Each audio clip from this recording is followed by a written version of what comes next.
Les deux, hein, si vous voulez augmenter vos chances d'être sélectionné, c'est à vous de jouer. Allez, on se plonge tout de suite dans les années 60, évidemment. Actualité spectacle dans Absolument Star. On vous parle de Salut les copains, on y va.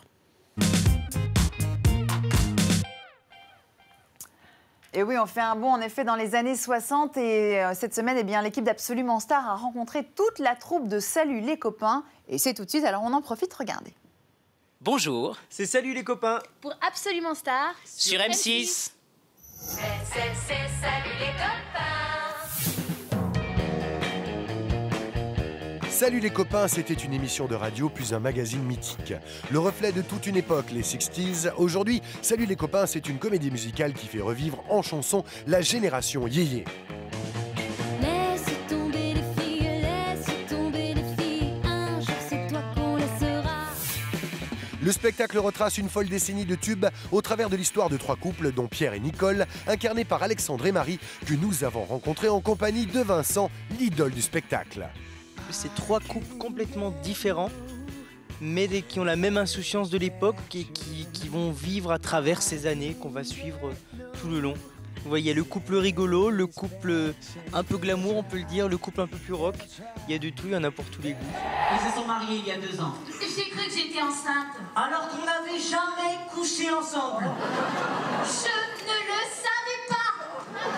Vous les copains, je ne vous oublierai jamais. L'idole, c'est un peu le maître de cérémonie du spectacle. Un mix de toutes les stars de l'époque élaboré par Vincent. D'abord, pour une question de tempérament au départ, moi je suis parti surtout sur Dutronc, Claude François, mais ensuite je suis allé piocher Johnny Hallyday, Eddie Mitchell, Françoise Hardy, Sylvie Vartan, enfin, voilà, Richard Anthony, Franck Alamo. Elle tremblait de montrer quoi? Son petit. Dans les années 60, on retrouve la folie du stylisme à la fois pop et élégant, majestueusement reconstitué. La mode dans les années 60, c'était vraiment hyper léché. Vous pouvez voir dans la rue une fille très bien habillée avec une robe trapèze, l'œil de biche, vraiment les coupes très, très léchées. Aujourd'hui, c'est un peu moins le cas. Et même quand on regarde les premières images où on revoit Johnny Hallyday chanter ou quoi, ils étaient tous très élégants, Eddie Mitchell, ils avaient tous la cravate, le costume.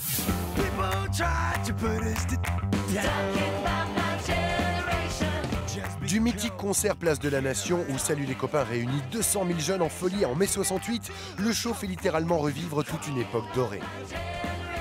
Pour ceux qui l'ont connu, souvent ils sont très émus après. On a souvent des gens avec des larmes dans les yeux en disant « j'ai vraiment revécu quelque chose ». Même ceux qui sont nés bien après sont saisis par la folie des 60s et la magie du spectacle. On voit des enfants de 10 ans nous chanter des chansons et nous on les connaissait et nos parents les connaissent par cœur. Enfin, c'est incroyable. Car la star du show, c'est bien entendu la musique. Ce soir, je serai la plus belle pour aller danser, danser. Si j'aurais pu, S'il aurait pu, j'aurais aimé vivre à la campagne toute l'année. Avec des moutons, des cochons, des oignons, des lampions, des voisins, des machins, des raisins, des pépins, des toitures, des grands-mères, des commères, des biquets, des babouches, des cartouches, des autruches, des baudruches, des conciles, des baciles. Salut les copains est actuellement en tournée dans toute la France. Et du 16 mai au 30 juin prochain, le public parisien retrouvera aux Folies Bergères toute la bande yéyé autour de Marie, Alexandre, Vincent et sa splendide banane. Au fait Vincent, le brushing, c'est combien de temps de préparation? Ils sont assez fantastiques et puis ils ont tellement de gens à coiffer. Je crois qu'on est autour d'une demi-heure. Allez, salut les copains!